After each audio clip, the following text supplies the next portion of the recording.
করছি মাত্র তো ঈদের 7 দিন হলো।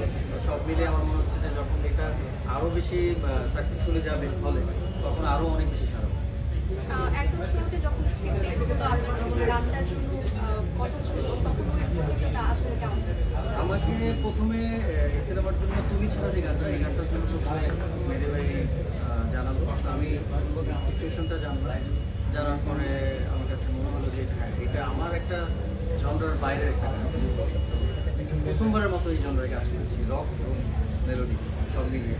তো ভালো কী বলে, আমি খুব খুশি হয়েছি যে আমার একদম টাইপের বাইরে একটা কাজ। পরে যখন ডেমো বানালাম শোনালাম তারা সবাই পছন্দ করলো এবং খুবই এক্সাইটেড ছিলাম। গানটা অনেকগুলো ভার্সন আছে, ওরা আর আমার একটা ডুয়েট, তারপর একটা রিপ্রাইজ ভার্সন, ওর একটা সলো ভার্সন। তো সব মিলে ফেসবুকে ঢুকে দেখা যাচ্ছে সবাই একটা কথা খুব বলে যে ইসমানি হচ্ছে ইমরান। এই টাইপের কথা যখন ভক্তের কাছ থেকে শুনেন তখন আসলে কাজটা করার পর মানে হ্যাপিনেসটা ফিল হয় না?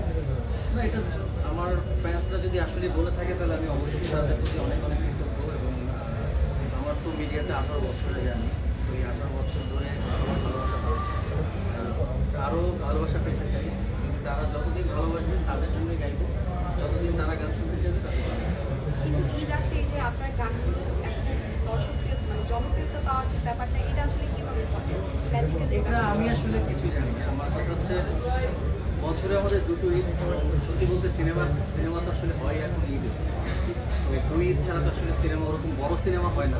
তো আমরা নিজেরাও অনেক ওয়েট করি যে আসলে ঈদের সিনেমাগুলোতে একটু কাজ করার জন্য। এই জন্য হয়তো ঈদের সিনেমাগুলোতে আমাদের কাজও অনেক বেশি আসে।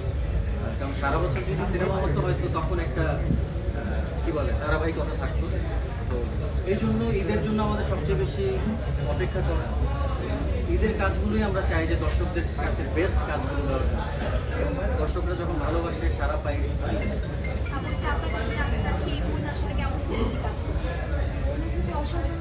আমাদের তো ঈদের মধ্যে ঈদের ব্যাপারে ঈদের গানের সামনে সিনেমা সোজা বসতে হবে। সোজা বসলে ক্যামেরা তাকে বলে আচ্ছা, ঈদ কেমন লাগছে? এক কথায় অসাধারণ লাগছে। ঈদ মনে হচ্ছে ঈদ আসলেই বাংলা সিনেমা আসে, বাংলা সিনেমার সুন্দর সুন্দর গান আসে এবং সিনেমা। তো আসলে মানে অনুভূতি অসাধারণ। সব মিলে আসলে জার্নিটা কেমন ছিল? ওভারঅল জানি রাক্ষসে আমার দুটো গান আছে, একটা তুমি ছাড়া ইমরানের সাথে। বলতে গেলে ইমরানের আমার প্রথম গান সিনেমাতে আমার ইমরানের ফার্স্ট কাজ, একদম ভিন্নধর্মী একটা